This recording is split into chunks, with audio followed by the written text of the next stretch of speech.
Hello everyone. In this lecture, we will study about electromagnetic induction.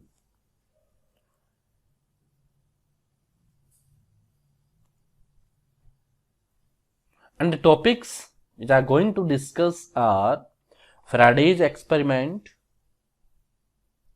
Lange law, and Faraday's law of electromagnetic induction. So first of all, we will discuss about the magnetic flux. हालांकि हमने magnetic flux previous lectures में भी discuss कर लिया है, but यहां एक बार इसको हम वापस रिवाइज करेंगे. द मैग्नेटिक फ्लक्स क्या है? Magnetic flux is the field lines, magnetic field lines pass through to a surface.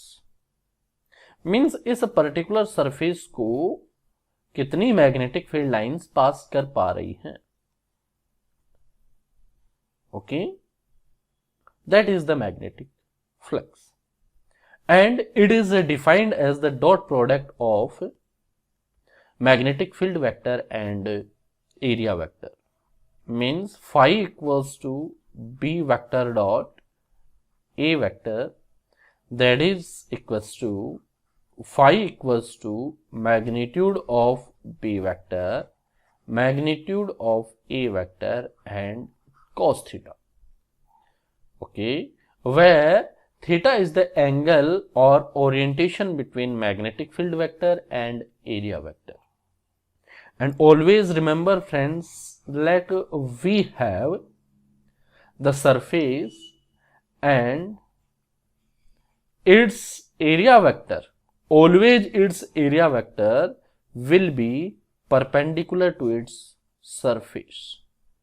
Always means area vector will be perpendicular to surface or plane of the surface. ठीक है, sorry, surface of the plane. Means always आपका जो area vector होगा वो हमेशा ही जिस plane के surface की हम बात कर रहे हैं उस सरफेस के परपेंडिकुलर होगा. ओके, अब इस सरफेस के साथ मैग्नेटिक फील्ड कितना एंगल बना रहा है? Suppose this is the magnetic field, तो ये आपके पास क्या हो जाएगा? एरिया वेक्टर की direction. And if both the vectors are oriented at angle theta, then the magnetic flux is defined as b equals to phi equals to ba cos theta. Okay, now the magnetic flux across a coil can be changed by changing. ठीक है, तो we know that phi is equals to ba cos theta. Okay, now how we can change the phi? हमें ये देखना है कि जो magnetic flux है इसको चेंज कैसे किया जा सकता है. तो let we have the coil और द सरफेस. ओके, और there is the bar magnet, that is N, that is S. And we also know that the magnetic field lines originate from the North Pole and terminate into South Pole. तो इस condition में, इस situation में north pole से magnetic field lines बाहर निकल रही हैं, ओरिजिनेट हो रही हैं. Then we can assume that some of the magnetic field lines are crossing the surface. Suppose करो इस सिचुएशन में, अभी प्रेजेंट जो सिचुएशन है दिस एंड दिस, इसमें यहां से 5 मैग्नेटिक फील्ड लाइंस क्या कर रही हैं? पास हो रही हैं. लेकिन जब आप इस मैग्नेट को टूवर्ड्स टू प्लेन और सरफेस लेके आते हैं, इस सरफेस की तरफ लेके आते हैं, ठीक है, देन मैग्नेटिक फील्ड लाइंस इसके अंदर से ज्यादा पास होना स्टार्ट करेगी. यस और no? Yes friends, you can check. और आगे मैं आपको एक्सपेरिमेंटली इसको थोड़ा शो भी करूंगा. ठीक है, कि जैसे ही आप इस मैग्नेट को इस डायरेक्शन में मूव करवाते हैं तो मैग्नेटिक फील्ड लाइंस इसके अंदर से क्रॉस होना ज्यादा स्टार्ट हो जाती हैं. Okay, the strength or density of the magnetic field lines will increase when the magnet will move towards to surface. It means B is changing. Okay तो सबसे पहली बात है कि फाई को चेंज किया जा सकता है by changing B magnetic field. Okay उसके बाद मैग्नेटिक फ्लक्स को चेंज किया जा सकता है एरिया इंक्रीज और डिक्रीज करके. Means it can be increases और decreases by changing the area of the surface. Okay and next है by changing the orientation. by changing the orientation between magnetic field and area vector. तो यहां पे there are three factors to change the magnetic flux. To change the magnetic flux, the strength of the magnetic field B. ठीक है तो हम magnetic flux को कैसे change करेंगे? strength of the magnetic field B को चेंज करके, area of the cross section of the coil A को चेंज करके, orientation of the coil with magnetic field theta और any of the combination of the above. Means इन सभी में से किसी को एक को भी अगर हम चेंज कर देते हैं तो आपका मैग्नेटिक फील्ड क्या हो जाएगा, सॉरी मैग्नेटिक फ्लक्स क्या हो जाएगा, चेंज हो जाएगा. Means magnetic flux depends on magnetic field strength, area and orientation between magnetic field and area vector.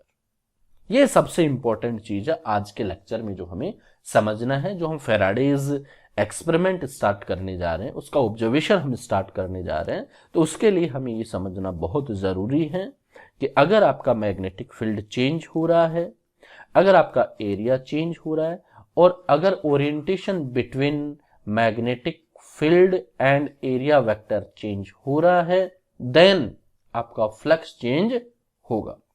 With respect to अगर हम टाइम बात करें, विद रिस्पेक्ट टू टाइम बात करें, then d phi upon D t is proportional to D B upon D T. Okay और आप ये भी कह सकते हैं चेंज इन मैग्नेटिक फील्ड. ठीक है proportional to change in area, proportional to change in theta. Okay क्यों? क्योंकि यहां से आप फाइंड आउट कर लेंगे कि D phi is equals to D B upon D T divide by D T into A cos theta भी हो सकता है, B D A upon D T cos theta भी हो सकता है, और B A sine theta D theta upon D T. और यहां क्या आ जाएगा नेगेटिव साइन, क्योंकि कोस का डिफरेंशिएट क्या होता है, डिफरेंशिएशन क्या होता है, माइनस ऑफ साइन थीटा.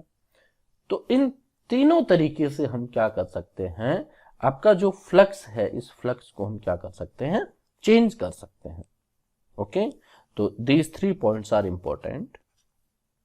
ठीक है magnetic flux across a coil can be change by changing the strength of the magnetic field B, the area of the cross section of the coil A, the orientation of the coil with magnetic field theta. Okay. Now, यहां पे magnetic flux के कुछ properties हैं, उनके लिए कुछ important points हैं कि कौन सा स्केलर क्वांटिटी होता है, इसका यूनिट क्या होता है, ये हम पहले के क्लासेस में डिस्कस कर भी चुके हैं. नेक्स्ट बात करते हैं फेराडेज एक्सपेरिमेंट. तो फ्रेंड्स यहां पे फेराडे ने कुछ एक्सपेरिमेंट किए हैं जिनका हमें ऑब्जर्वेशन करना है. ओके तो here let us consider that we have a coil C. This is the coil C connected with the galvanometer G, connected with the galvanometer G. Okay. When the N pole of the bar magnet, this is the N pole, this is the S pole, and that is bar magnet. Okay. And for that we know that the magnetic field lines will originate from N pole and terminate into South pole. Okay, ये यहां से आपकी originate हो रही है, ये यहां से आपकी टर्मिनेट हो रही है. Okay, when the N pole of the bar magnet is moving towards the coil like that, see, moving towards the coil, then the pointer of galvanometer deflect, which indicates the presence of the electric current I.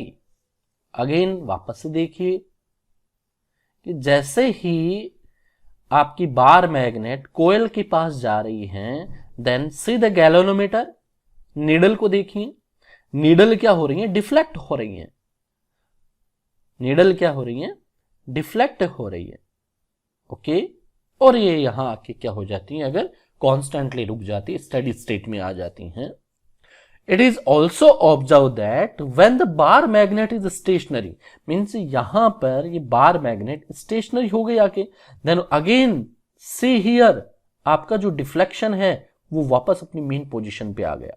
There is no deflection in the galvanometer, यहां इस galvanometer में कोई deflection नहीं है.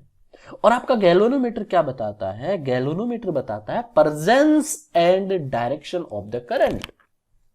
Galvanometer का काम क्या है, गैल्वेनोमीटर बताता क्या आपको, गैल्वेनोमीटर बताता है कि पर्टिकुलर सर्किट में करंट की प्रेजेंस है या नहीं है और उसकी डायरेक्शन क्या है. तो यहां से हमने क्या देखा, हमने ऑब्जर्व किया कि जैसे ही बार मैग्नेट मोशन में आती हैं, तो मोशन में आते ही इस सर्किट में करंट का फ्लो होता है, बिकॉज गैल्वेनोमीटर हमें क्या बता रहा है, presence of the current and direction of the current. अभी इस एक्सपेरिमेंट को देखते हुए आपको डायरेक्शन की टेंशन नहीं लेनी है, बस हमें ये फील करना है कि यहां करंट है या नहीं है, क्या हो रहा है. ठीक है, तो वापस से देखिए, when the bar magnet is moving towards the coil, then deflection appears in the galvanometer. Okay, यहां गैल्वेनोमीटर में आपको क्या मिला, डिफ्लेक्शन मिला. इसका मतलब करंट प्रेजेंट है. अभी करंट क्यों आया, बात यह है, कितना आया, किस डायरेक्शन में आ रहा है. जैसे यहां पे तो शो भी हो रखा है कि इस डायरेक्शन में है, बिकॉज जो डिफ्लेक्शन है वो इस डायरेक्शन में है, तो इस डायरेक्शन में करंट का फ्लो होना चाहिए. लेकिन इन दोनों चीजों को एक बार के लिए छोड़ो कि कितना करंट आया, ठीक है, किस डायरेक्शन में आएगा. बात यह है कि ऐसा हुआ क्यों. We have to feel that reason और cause which are happening in that experiment. Okay, तो यहां देखने वाली बात यह है कि इनिशियली यहां प्रेजेंट इस सिचुएशन में at t equals to 0, at t equals to 0, यहां पे N जो आपका पोल है, यहां से कुछ मैग्नेटिक फील्ड लाइंस ओरिजिनेट है, कुछ क्या इसके जितने भी मैग्नेटिक फील्ड लाइंस हैं, but some of the magnetic field lines will pass through to the coil और सोलेनोइड. सपोज करो 3 आ रही है, लेकिन जैसे ही ये इसके पास आ जाती हैं या आ रहा है, then the number of field lines will increase which are passing through to that coil. जैसे जैसे पास आ रही है वैसे वैसे क्या हो रही है, मैग्नेटिक फील्ड लाइंस इंक्रीज हो रही हैं. क्लियर हो गया. इसका मतलब है कि due to change in magnetic field, phi is equals to BA cos theta. तो due to change in magnetic field there is the change in the flux, क्योंकि एरिया आपका कांस्टेंट है, एंगल आपका कांस्टेंट है, राइट, बट मैग्नेटिक फील्ड में आपका change होने की वजह से फ्लक्स में आपका चेंज है. तो हो न हो, यहां पे हम ये कह सकते हैं कि जो करंट का फ्लो हुआ है, जो करंट जनरेट हुआ है, जो करंट इंड्यूस हुआ है, ठीक है, वो मैग्नेटिक फील्ड के चेंज की वजह से, जिसकी वजह से क्या हुआ है, मैग्नेटिक फ्लक्स चेंज हुआ है. And due to change in flux ये कुछ देखने को हमें मिल रहा होगा. अब सिमिलरली ऐसा देखें वापस कि when it is moving towards to this direction, तो इस कॉइल से मैग्नेटिक फील्ड लाइंस इंक्रीज हो रही हैं। तो यहां अपोजिट अगर हम देखें, इस वाली कॉइल में अगर हम बात करें तो यहां पे साउथ से क्या इधर से आ रही हैं, तो इससे निकलने वाली क्या हो जाएंगी, कम हो जाएंगी। इसको क्रॉस करती हुई कम मैग्नेटिक फील्ड लाइंस निकलेंगी। इसका मतलब इसका जस्ट अपोजिट हमें मिलना चाहिए। तो अब की बार हम यहां ध्यान देंगे। ठीक है, सी अब हमने क्या किया, अपोजिट डायरेक्शन में देख रहे हैं, दोनों के अपोजिट डायरेक्शन। मींस क्या हुआ कि यहां पे मैग्नेटिक फील्ड लाइंस इंक्रीज हो रही हैं, then deflection is in this direction. तो यहां पे मैग्नेटिक फील्ड लाइंस, यहां से पास होने वाली मैग्नेटिक फील्ड लाइंस डिक्रीज हो रही हैं, देन डिफ्लेक्शन क्या हो गया, दिस डायरेक्शन। ओके, इसका मीनिंग ये हुआ कि when the bar magnet is pulled away from the coil, the galvanometer shows deflection in the opposite direction, which indicate reverse direction of the current. Clear है? Okay students. Now एक और experiment हम यहां देखें जहां हम एस पोल को लेके जा रहे हैं। ठीक है, जहां पे हम क्या कर रहे हैं, एस पोल को लेके जा रहे हैं। और जब हम एस पोल को लेके जा रहे हैं तो देखिए क्या होता है, चेक करना। देखो सेम वैसे ही है ना, लेकिन आपकी जो करंट की डायरेक्शन है वो चेंज हो गई है। देखो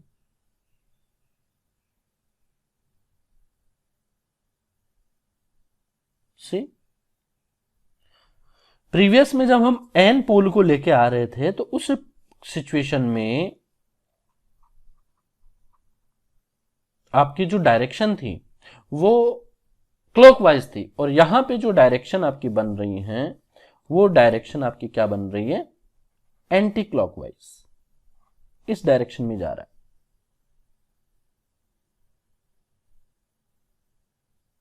ओके सी, और फिर यहां भी अगर हम देखें तो इस सिचुएशन में इसका जस्ट अपोजिट हो रहा है। चेक करिए, चेक करो, देखो means when the south pole of the bar magnet is moved towards or away from the magnet, then the deflection of the galvanometer are opposite to the observed with n pole। जो हमने n pole के साथ observe किया उसका just opposite है। Okay, so it shows that it is the relative motion between magnet and the coil। okay, it is the relative motion between the coil and magnet। यहां जो आपकी magnet और जो कॉइल है इनके बीच में रिलेटिव मोशन है, that is responsible for generation और induction of the electric current I in the coil. जिसका रीजन हम देख चुके हैं कि हो ना हो मैग्नेटिक फील्ड जब वेरी हो रहा है तो आपका फ्लक्स भी चेंज हो रहा है। तो हो ना हो ये जो चेंज कुछ हो रहा है उसकी वजह से यहां पे क्या हो रहा है, आपका करंट फ्लो हो रहा है। ओके, नाउ नेक्स्ट एक्सपेरिमेंट की अगर हम बात करें, या एक बार यहां पे चेक करो, देखो बार मैग्नेट का जो मैंने बताया था कि मैग्नेटिक फील्ड लाइंस क्या होती हैं, इंक्रीज होती हैं।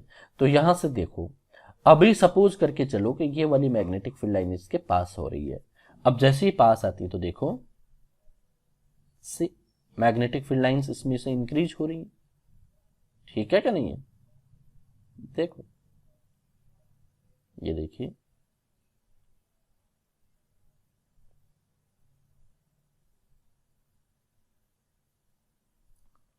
जैसे ही बार मैग्नेट कोयल के पास आता है तो magnetic field lines which are passing through the coil increasing. ठीक है, देखिए। Okay, magnetic flux link with the coil changes relative to the position of the coil and the magnet due to the magnetic lines of force cutting at different angles at the same cross sectional area of the coil। ठीक है, तो observation हम observe कर चुके हैं, फिर भी एक बार देख लेते हैं। The relative motion between the coil and the magnet, the induced polarities of magnetism in the coil, yes we know that in the current carrying conductor और loop there will induce the poles of the magnet, right? कोई भी current carrying जो आपका loop होता है वो एक bar magnet की तरह ही बिहेव करता है, वो एक मैग्नेट की तरह बिहेव करता है, ठीक है। ये हम प्रीवियस लेक्चर में हम देख चुके हैं। बार मैग्नेट कहना ज़्यादा वो नहीं है, लेकिन मैग्नेट की तरह जरूर बिहेव करेगा। जिस भी डायरेक्शन में आपका करंट फ्लो होता है उसके हिसाब से हम बोल सकते हैं कि इसका जो सामने का फेस है वो किस पोल की तरह, मैग्नेट का किस पोल की तरह बिहेव करेगा, और जो बैक का आपका पोल है वो किसकी तरह बिहेव करेगा, ये हम बता चुके हैं। या फिर मैं एक बार आपको यहाँ पे और बता देता हूँ। सपोज ये आपके पास में एक करंट कैरिंग लूप है और इस करंट कैरिंग लूप में ये करंट फ्लो हो रहा है, ओके। देन अगर ये करंट फ्लो हो रहा है मीन्स क्लॉकवाइज डायरेक्शन में करंट फ्लो हो रहा है, देन इसका जो सामने का फेस जो हमें दिख रहा है that will behave as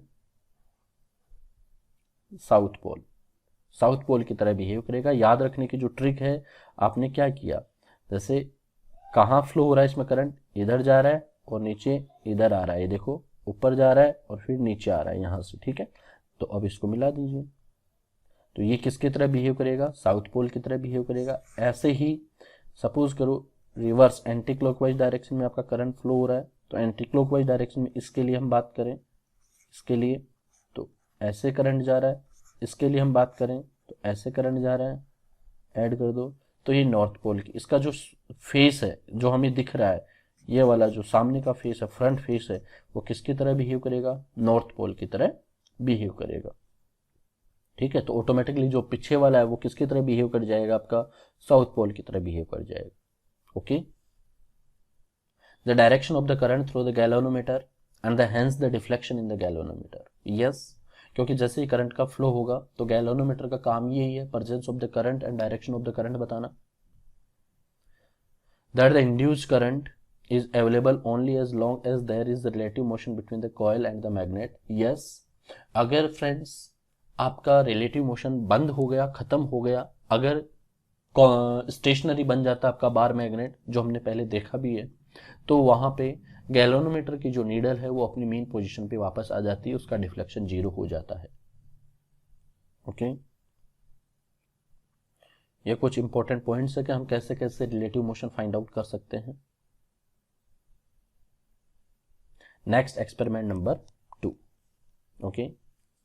So let us consider that we have a coil C, okay, which is connected to a galvanometer, which is connected to the external battery source, okay। So due to this external battery source there will be flow of the current, यहाँ पे current का क्या होगा, flow होगा।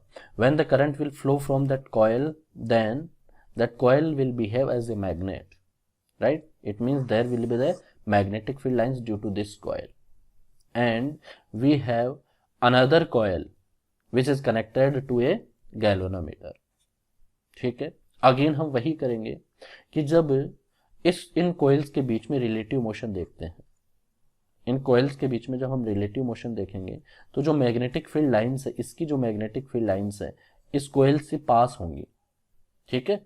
तो इस coil के area से जो पास होंगे, तो जब हम पास या दूर लेके जाएंगे तो प्रीवियस जो हमने देखा बार मैग्नेट की तरह, वह यहाँ पे भी मैग्नेटिक फील्ड लाइंस क्या होंगी, चेंज होंगी। तो due to change in magnetic field lines there will be the change in flux, और due to this there will be deflection in the galvanometer, और current will present in this circuit, okay.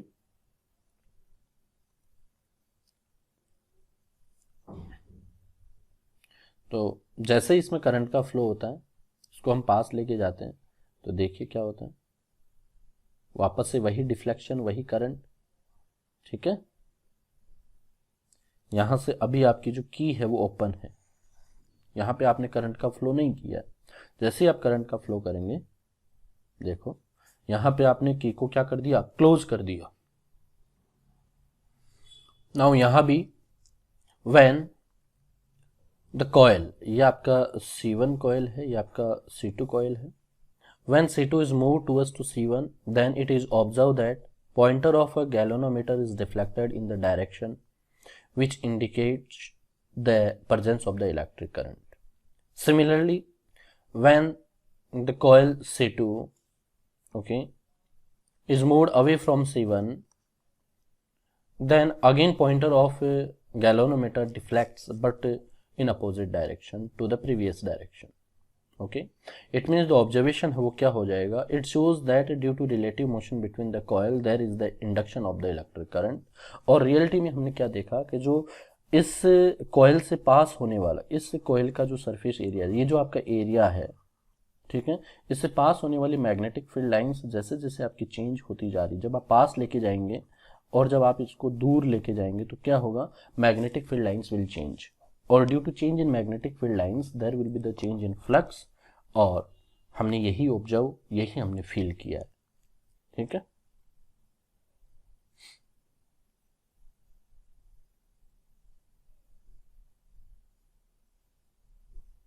ठीक है, तो ये तो हमने observations देख लिए हैं। तो फाइनल जो ऑब्जर्वेशन हुआ वो हमने देखा कि due to relative motion there is the change in the magnetic flux, और due to magnetic flux I think so, आगे उसने फेराडे ने हम ये ऑब्जर्व कर रहे हैं, बाकी जो फेराडे आगे बात करेगा अपने लॉज की तो वहां से ही बातें निकल के आएंगी। ओके, नाउ नेक्स्ट है Faraday's law of electromagnetic induction. Faraday's law of electromagnetic induction very very important, ठीक है, और बहुत ही इजी है, बहुत इजी है।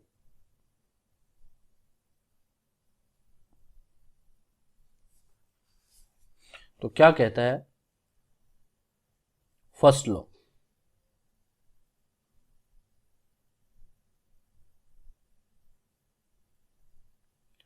whenever there is change in magnetic flux linked with the circuit, an EMF and hence a current is induced in the circuit.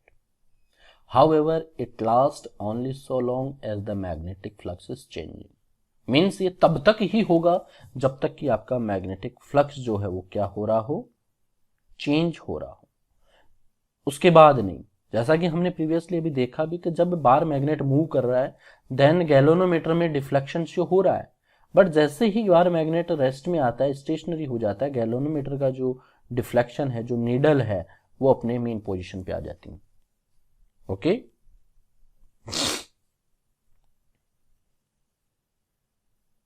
Next second low, the magnitude of induced EMF, very very important term, magnitude. The magnitude of the induced EMF is directly proportional to the rate of change of magnetic flux linked with the circuit. Yes, यही तो हमने observe किया था कि जब आप bar magnet को पास लेके आ रहे हैं या दूर लेके जा रहे हैं देन मैग्नेटिक फील्ड चेंज हो रहा है, मैग्नेटिक फील्ड लाइंस जो दूसरे सिस्टम को क्रॉस कर रही हैं, उसके सरफेस को क्रॉस कर रही हैं, वो इंक्रीज और डिक्रीज हो रही हैं, due to this magnetic flux decrease increase हो रहा है, और उसकी वजह से हमने यही तो ऑब्जर्व किया कि हो ना हो यही रीजन रहा होगा, तो वही यहां से लो निकल के आ गया। The magnitude of the induced EMF is directly proportional to the rate of change of magnetic flux linked with a circuit. Okay, तो यहां से हम ये भी कह सकते हैं कि it states that a magnetic flux associate with the conductor the change with respect to time. Okay, then EMF is induce in the circuit, क्योंकि अगर आपका करंट फ्लो हो रहा है तो वहां पे एक EMF होगा। ठीक है, EMF इज नथिंग बट, ये भी हम पहले क्लास में पढ़ चुके हैं, ओनली द पोटेंशियल। ठीक है, तो V इक्वल्स टू IR से हम क्या जानते हैं कि अगर आपका पोटेंशियल है तो करंट है, करंट है तो आपका पोटेंशियल होना चाहिए। तो जो EMF इंड्यूस हो रहा है is directly proportional to the rate of change of the flux, directly proportional to the rate of change of the flux. ठीक है, तो यहां से एप्सिलॉन इक्वल्स टू क्या हो जाएगा, K delta phi, sorry delta phi upon delta T. तो K की जो एसआई यूनिट है वो 1 होती है, एसआई यूनिट जो कांस्टेंट है इसको 1 लिया गया है। देन यहां से आप क्या कह देंगे कि epsilon is equals to delta phi divide by delta t. Okay, but if, again यहाँ पे डी लिख दिया हमने, डेल्टा आएगा ये। अगेन अगर हम वापस इसको टेंस टू 0 देते हैं क्या कि epsilon equals to delta phi upon delta T. तो यहाँ पे अगर limit delta T tends to 0 कर दें then delta phi upon delta T क्या हो जाएगा, D phi upon D T. तो according to second law of Faraday क्या बन जाएगा, D phi upon D T. केवल मैग्नीट्यूड की बात करेगा, डायरेक्शन नहीं बताएगा। रियल में ये जो ईएमएफ इंड्यूस होता है वो होता है epsilon equals to minus d phi upon D T. Okay, लेकिन ये नेगेटिव क्यों आता है, इस नेगेटिव की हम बाद में बात करेंगे। अकॉर्डिंग टू सेकंड लॉ हमने क्या देखा, the magnitude of the induced EMF is directly proportional to the rate of change of magnetic flux link with the circuit. Okay, यहां पे हम ये भी कह सकते हैं slope of phi t curve. ठीक है, क्लियर है यहां तक? कोई डाउट है तो बताइए।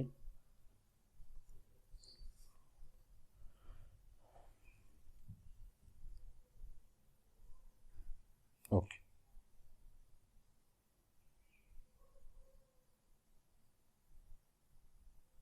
ठीक है।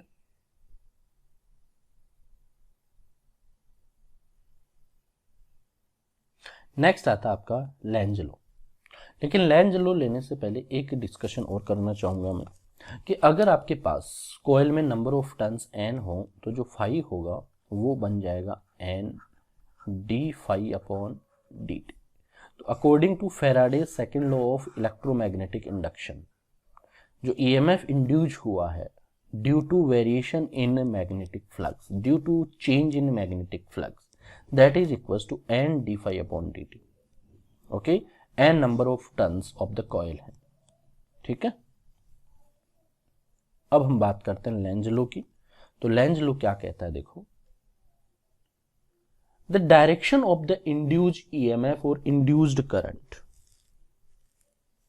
Is such that it oppose the change that is producing it. ठीक है, means the induced EMF can be increase by increasing the number of turns of the coil, ये तो हम जानते ही हैं। और magnitude of the induced EMF can be increase by the increasing the rate of change of the magnetic flux, यहां तक हम जानते हैं। लेकिन अब हम बात करते हैं कि जो करंट इंड्यूस होगा, मीन्स जो हम प्रीवियसली बात कर रहे थे कि कितना जो हमने एक्सपेरिमेंट देखा तो उसमें कितना करंट फ्लो होगा और किस डायरेक्शन में होगा, तो कितना करंट फ्लो होगा वो तो हमने बात कर ली, क्योंकि जो ईएमएफ है वहां से हम करंट फाइंड आउट कर सकते हैं, epsilon equals to n D phi upon D t. ठीक है, यह भी इन्होंने पूछा तो मैं आपको रिप्लाई कर रहा हूं कि आपने यहां से तो केवल और केवल क्या फाइंड आउट किया है, करंट फाइंड आउट किया है, क्योंकि V equals to I R, तो एप्सिलॉन इक्वल्स टू क्या हो गया आपका I R, then I equals to क्या हो जाएगा एप्सिलॉन डिवाइड बाई आर, तो करंट मिल गया। अब बात करते हैं कि जो डायरेक्शन है, जो गैल्वेनोमीटर का डिफ्लेक्शन क्लॉकवाइज और एंटी क्लॉकवाइज है उसकी हम बात कर रहे हैं। ठीक है, आपको डाउट है? Okay, the direction of the induced EMF, Lenz law पढ़ते हैं, the direction of the induced EMF और induced current is such that it oppose the change that is producing it. ठीक है, means Faraday law gives only magnitude of the induced EMF, but the polarity और direction of the induced EMF is given by the Lenz. ठीक है, जिसने क्या बताया, the polarity or direction of the induced EMF is such that it tends to induce a current which oppose the cause of its production, so which Lenz law we have epsilon is equals to minus d phi upon dt। अब ये आपका real में formula बना है Lenz law को मिलाने के बाद, क्योंकि जो नेगेटिव डायरेक्शन दी है वो दी है लेंज ने, क्योंकि जो d phi upon D t जो काम कर रहा है वो नहीं होना चाहिए, वो क्या हो नहीं, वो नहीं होना चाहिए, इसलिए यहां पे नेगेटिव आया है। ठीक है, तो अगर n टर्न्स हो तो epsilon is equals to minus n D phi upon D t. जो नेगेटिव साइन है, ये नेगेटिव साइन क्या शो करता है, that the polarity of induced EMF oppose the change.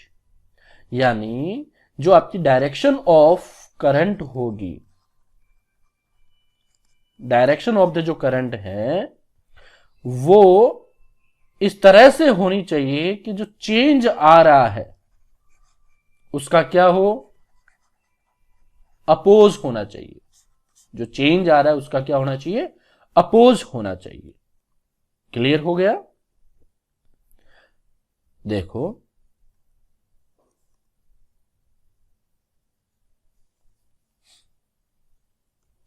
if the current is induced due to motion of the magnet, then the induced current in the coil set itself to stop the motion of the magnet. Means suppose ये आपके पास coil है, okay, या कोई surface है, और यहां से आपकी मैग्नेट क्या हो रही है, नॉर्थ पोल और ये साउथ पोल। यहां से जब इस डायरेक्शन में आएंगी, इसका मतलब इस डायरेक्शन में नंबर ऑफ फील्ड लाइंस क्या होंगी, इंक्रीज होनी। मतलब इंक्रीज हो रही है तो वो इंक्रीज नहीं होनी चाहिए, इनको डिक्रीज करने के लिए मैग्नेटिक फील्ड लाइंस अपोजिट होना चाहिए इस डायरेक्शन में। तो इस डायरेक्शन में अपोजिट करने के लिए हमारा जो मैग्नेटिक फील्ड होगा, यहां पे एक मैग्नेटिक फील्ड होगा जो इस डायरेक्शन में, तो मैग्नेटिक फील्ड के कॉरस्पॉन्डिंग जो करंट फ्लो होगा that will B this one. ठीक है, क्योंकि हम जानते हैं कि इस डायरेक्शन के लिए आपको मैग्नेटिक फील्ड ये होना चाहिए। आप राइट हैंड रूल से आप बता भी सकते हैं। ठीक है, तो यहां से हमें डायरेक्शन पता चल गया कि इसमें जो करंट इंड्यूज होगा वो इस तरह से इंड्यूज होगा कि ये जो कुछ कर रहा है उसका अपोज हो जाए। ठीक है, करंट इंड्यूज हुआ तो ईएमएफ भी आ गया। ईएमएफ क्यों आया उसका रीजन पता चल गया, क्योंकि ये करंट क्यों आया यहां पे, क्योंकि ये कुछ चेंज कर रहा था, वो चेंज है तो करंट है, नहीं तो नहीं है। ओके,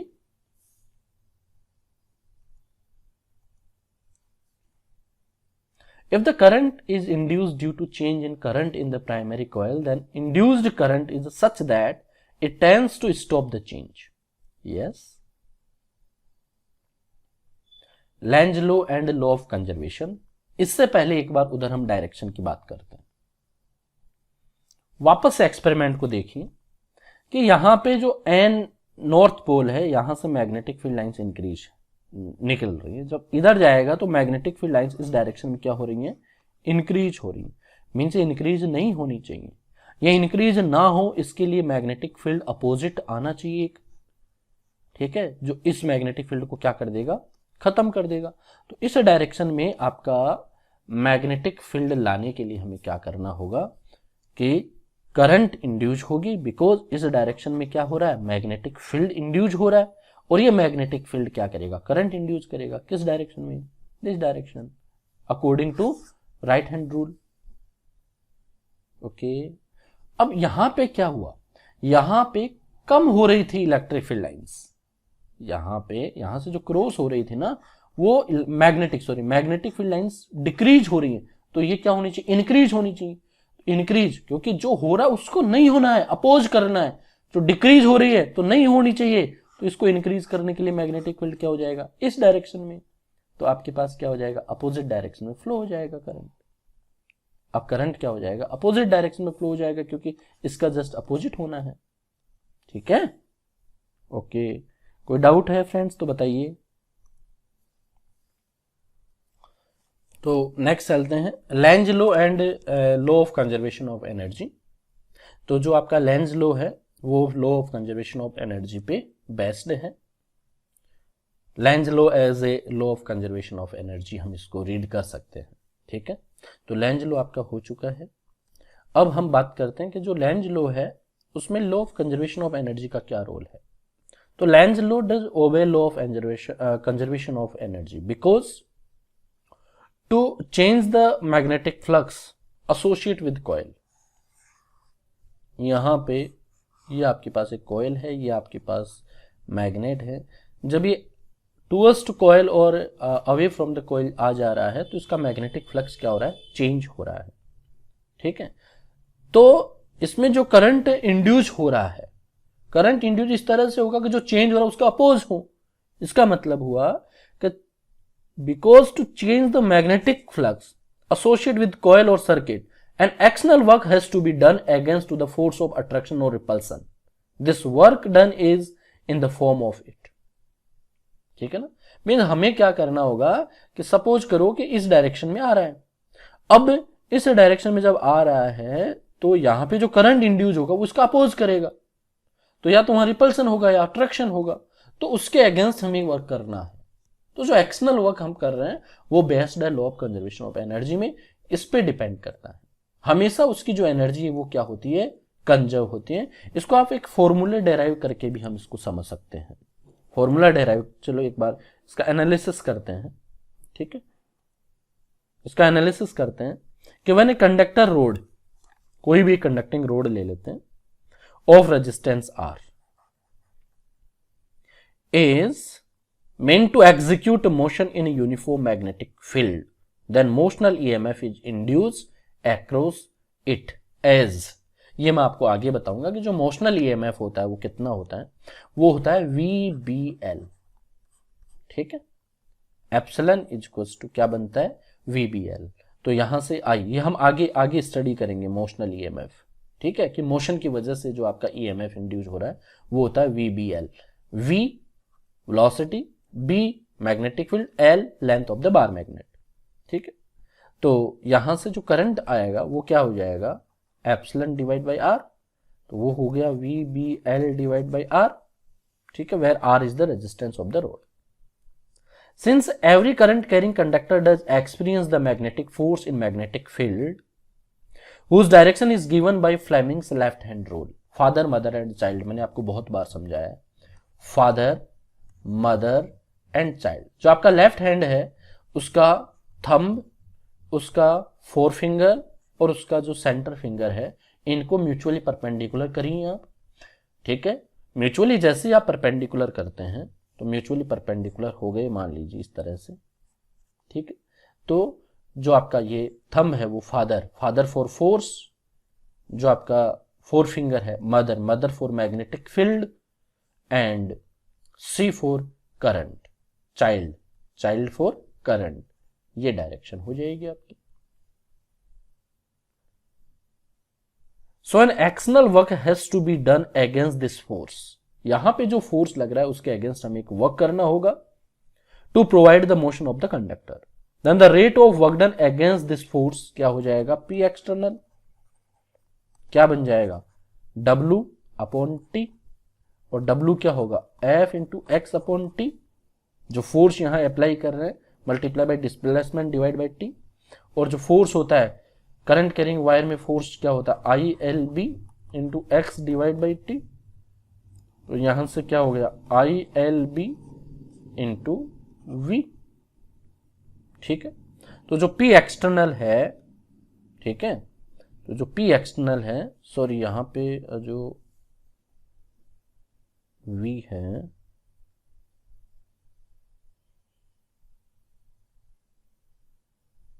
डिवाइड बाई R,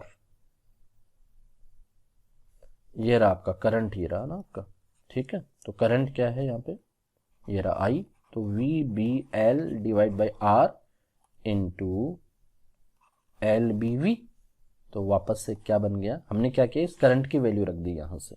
ठीक है, तो ये हो गया V square B square L square divide by R। ये हमने एक्सटर्नल पावर अप्लाई किया है। एक्सटर्नल जो वर्क है आपका, the rate of change in work है वो है। ठीक है, अब नाउ द हीट लॉस देख लेते हैं कि इसकी वजह से कितना लॉस हुआ। देन ये और अगर जो आपका हीट लॉस है वो इक्वल हो गया तो हम कह देंगे कि law of conservation of energy है। ठीक है, तो नेक्स्ट देखते हैं, H इक्वल्स टू क्या होता है आपका, I square R into t. तो H upon t that is equals to क्या हो गया, I स्क्वेयर R। तो I क्या, VBL डिवाइड बाई R का क्या हो जाएगा, स्क्वेयर इंटू क्या हो गया R। तो यहां से आपको मिल रहा है H upon L equals to V square B square L square divide by R, that is equals to, ये क्या है, power due to heat loss. तो उतनी वहां पे हमें अप्लाई करनी हो रही, इतनी यहाँ से हम क्या कर रहे हैं, लॉस कर रहे हैं। तो जितना हमने वर्क किया उतना ही लॉस भी हुआ, मतलब क्या है, कंजर्वेशन ऑफ द एनर्जी। क्या है आपका, conservation of the energy. Okay, बाकी इमोशनल जब ईएमएफ पढ़ेंगे तो और अच्छे से समझ आएगा। तो according to Lenz law, the induced EMF oppose the change that produce it. It is this opposition against which we perform mechanical work in causing the change in magnetic flux. Therefore, mechanical energy is converted into electrical energy. Okay, so the Lenz law is in accordance with the law of conservation of energy. If, however, the reverse would happen, the induced EMF does not oppose or adds the change, then a little change in magnetic flux would produce an induced current, which would help to change the flux further, thereby producing more current. Okay, the increased EMF would then cause further change of flux and it would further increase the current and so on. This would create energy out of nothing, which would violate the law of conservation of energy. ठीक है, पर हमें यहाँ पे देखना है कि जो आपका लेंज लॉ है वो अपोज करता है, अपोज के लिए करंट इंड्यूस हुआ तो उसके अगेंस्ट हमने वर्क किया। अब जो करंट इंड्यूस हुआ तो उसकी वजह से क्या हो गया, हीट लॉस हो गया। तो जितना वर्क हमने किया उतना हीट लॉस हो गया, मतलब मैकेनिकल एनर्जी क्या होगी आपकी, कंजर्व होगी। ओके, कुछ एक्सप्रेशंस हैं बेस्ड ऑन ईएमएफ। तो E equals to minus d phi upon D T. तो डी फाई का मतलब आपका चेंज इन फ्लक्स, तो आप ये भी कह सकते हैं कि E और epsilon that is equals to minus delta phi upon delta t at t is equals to 0, phi equals to phi 1, at t is equals to t phi equals to phi 2, then epsilon is equals to minus phi 2 minus phi 1 divide by T2 minus T1। तो T2 क्या हो जाएगा आपका T, T1 क्या है 0, that is equals to minus phi 2 minus phi 1 divide by T। Okay, तो ये यहां से बना आपका।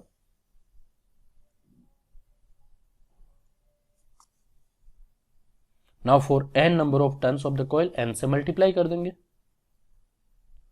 इंड्यूस करंट, तो करंट के लिए क्या आ जाएगा, V equals to I R. तो एप्सिलॉन इज इक्वल्स टू क्या हो जाएगा आपका I R, then I is equals to epsilon divide by R. Okay, please put the value of epsilon minus d phi upon D t. ठीक है, then we will get minus d phi upon D T into 1 upon R. ठीक है, तो यहाँ पे हम note कर लेते हैं, जो आपका I बना है वो बना है minus 1 upon R d phi upon D t. Charge की अगर हम बात करें, देन चार्ज क्या होता है, चार्ज होता है आपका I is equals to d q upon D t, then Q is equals to integral of I into d t. ठीक है, तो यहाँ से अगर हम dq की भी बात करें, सिंपल अगर dq की बात करें, देन dq क्या बन गया आपका I into d t, then I क्या था minus 1 upon R into d phi upon D t. अब डिवाइड बाई अगर हम डी टी करते हैं तो इधर भी क्या कैंसिल हो जाएगा क्या, चेक करो एक बार।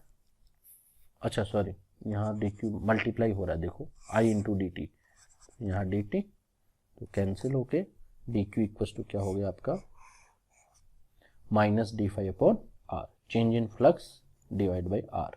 यहाँ है change in flux, the rate of change in flux divide by R. Okay, तो जो कॉन्क्लूजन है वो क्या निकल रहा है, कॉन्क्लूजन यहाँ से हमें पता चल रहा है कि जो इंड्यूस्ड करंट है, सबसे पहले एप्सिलॉन I और Q की बात अगर हम कर रहे हैं तो करंट और Q जो है R पे डिपेंड कर रहे हैं, बट एप्सिलॉन जो है R पे डिपेंड नहीं कर रहा। Induced EMF does not depend on the resistance of the circuit, whereas the induced current and induced charge depends on the resistance. Okay okay dear students, आज हम यहीं तक करेंगे। जो हमारा नेक्स्ट टॉपिक होगा that will be method of producing induced EMF. Induce EMF को induce करने के मेथड्स क्या क्या हो सकते हैं। जैसे अभी मैंने आपको कहा था कि मोशनल ईएमएफ हम आगे पढ़ेंगे, तो अभी जो नेक्स्ट लेक्चर होगा उसमें हम मोशनल ईएमएफ पढ़ेंगे। और भी 2 टाइप्स हैं जिनकी हम बात करेंगे, method of producing induced EMF. Okay, good luck, bye.